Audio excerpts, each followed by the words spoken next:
Ketika Bapak datang ke garasi ke full itu tidak tidur, berarti Bapak sama aja menyiksa diri Bapak. Safety dimulai dari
tujuan training ini membentuk seorang pengemudi yang defensif. Tapi defensif apa tadi? Bertahan. Bertahan. Bertahan dari apa? Bertahan. Bertahan dari apa? Kendaraan. Dari kendaraan. Bertahan dari apa? Kecelakaan. Kecelakaan. Bisa. Ujung-ujung Pengemudi yang defensif. Pak Riono, defensif itu apa sih? Maksudnya artinya apa? Yang bertahan. Bertahan dari emosi. Akhirnya apa? Kalau kendaraan tidak konsentrasi. Ya, potensi insiden besar. Ya, pasti Bapak ketika diantaranya pengen cepat sampai sana, betul? Ya. Pengen cepat sampai sana, bagaimana caranya? Tidak berpikir apakah saya dari sini ke Cikampek selamat nggak di perjalanan? Berpikir itu nggak? Iya. Nggak bakalan Bapak berpikir seperti itu. Selamat nggak saya dari sini ke Cikampek, nggak bakalan. Yang ada cepat sampai sana, cepat sampai sana. Makanya tip dari saya, kalau ada pengemudi buru-buru supaya tidak dengan hemat aspek, hemat energi, tidak timbul emosi, biarin aja. Pak Aziz, kalau cepat, siap bos. 2 jam langsung nyampe, 1 jam setengah nyampe saya, siap. Udah siap kita sampai tahu, oke siap. Laksanakan. Mau niat istirahat, ngobrol di warung pagi. Betul nggak? Betul. Jadi sekarang Bapak sudah benar-benar punya pengalaman, punya ilmu pengetahuan. Tidur Pak. Iya. Ketika Bapak datang ke garasi ke full itu tidak tidur, berarti Bapak sama aja menyiksa diri Bapak. Safety dimulai dari kita. Kalau teman ada yang ngajak, kok sini ngapain lo? Ngobrol dulu. Maaf, saya perlu istirahat. Kalau seandainya Bapak besok pagi-pagi kurang istirahat dan apa-apa, mau teman belain. Tolong Pak, yang menyayangi Bapak, pertama yang menyayangi Bapak, diri Bapak sendiri, bukan orang lain. Ingat itu. Ya, di benak Bapak ada keluarga yang menunggu Bapak pulang selamat pergi. Amit-amit jangan sampai jangan tabrakan dari bos. Penyebabnya ngantuk. Mulai menghindari. Anak apa? Nah, anak yatim, kawin dulu. Kawin lah. Dipannya kasus dapat mobil apa primbet. Aduh, saya nggak bisa lain alam. Nggak bisa mengecek suami yang baru memang nggak bisa. Ayo, bapak. Anak kita pengen jadi dokter, pengen jadi tentara, pengen jadi ustaz. Nah, itu harus didukung sama kita. Kalau bapaknya nggak ada gimana? Jadi ingat, di benak bapak itu tanggung jawabnya penuh, terutama pada keluarga. Ingat, khairinnas anfa'uhum linnas. Sebaik-baiknya manusia berguna untuk orang lain. Ya, khairinnas anfa'uhum linnas. Sebaik-baik manusia berguna untuk orang lain. Bapak ini berguna. Tapi bukan berarti berguna untuk orang lain, buat saya tidak.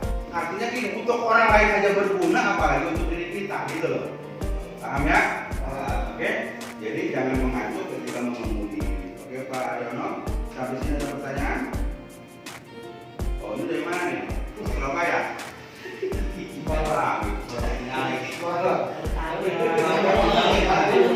Dari Surabaya, siapa aja Pak namanya Pak? Dari Medan atas nama Setiawan Pak. Oh Setiawan. Setiawan sama siapa? Fatur Roman. Oh, oke. Fatur Roman, Pak Setiawan apa kabar? Sehat? Horas.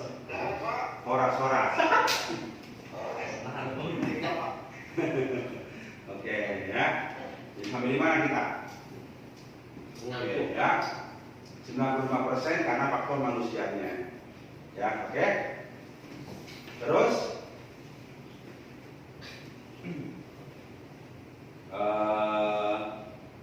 nah 5% dari faktor kendaraan rusak, kendaraan tidak layak jalan, ya, bannya pecah, melebihi muatan, itu menjadi penyebab terjadinya kecelakaan. Jangan Bapak sekali-kali mengemudikan kendaraan dalam keadaan tidak baik, ya, apalagi rem itu nyawa.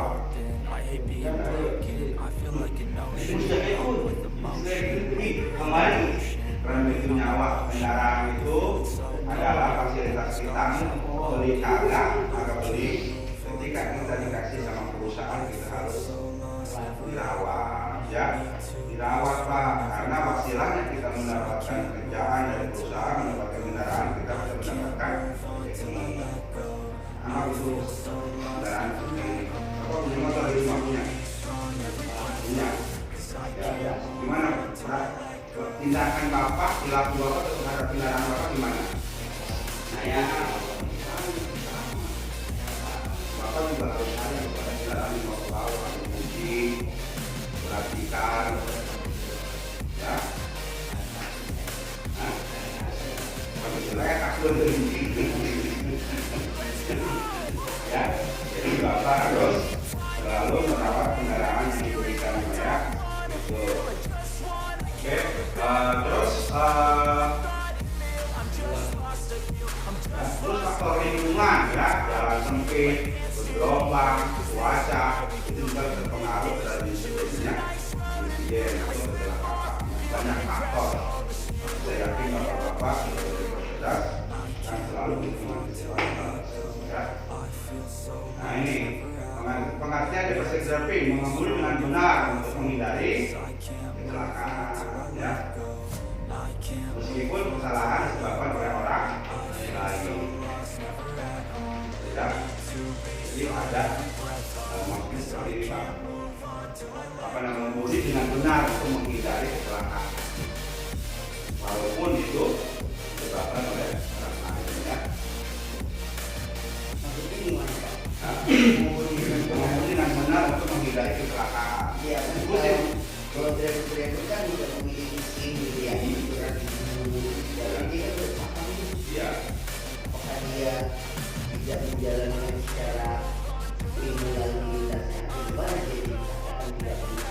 Oke, terima kasih pertanyaannya. Siapa namanya? Beliau Pak. Jadi begini Pak, SIM itu memang menjadi syarat mutlak untuk mengemudikan kendaraan. Ya. Tetapi tidak semua pengemudi itu mengetahui tentang defensive driving. Nah, ada yang mengetahui tapi tidak paham. Nilai bisa dengan paham tinggian mana Pak? Tinggian paham. Kalau hanya bisa, hanya tahu, itu lebih rendah daripada paham. Kalau hanya tahu, kadang-kadang orang nggak melaksanakannya. Tahu, tapi kalau udah paham pasti melaksanakannya. Jadi di sini tuh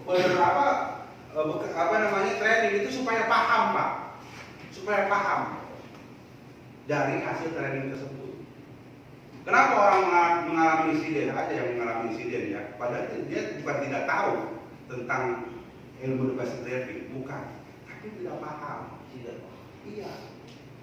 Mencegah itu lebih baik daripada mengobati. Sebenarnya dia bisa mencegah, tapi karena hanya tahu tapi tidak paham, akhirnya terjadi. Contohnya terjadinya itu kadang-kadang serempetan di jalan. Dia tahu gitu, kalau sama-sama emosi akan menimbulkan kerugian.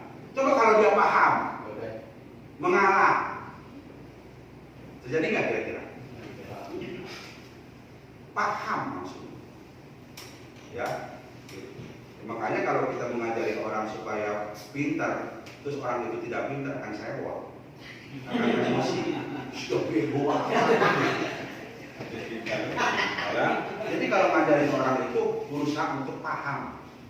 Adapun yang memberikan paham, memberikan kepintaran itu dewasa.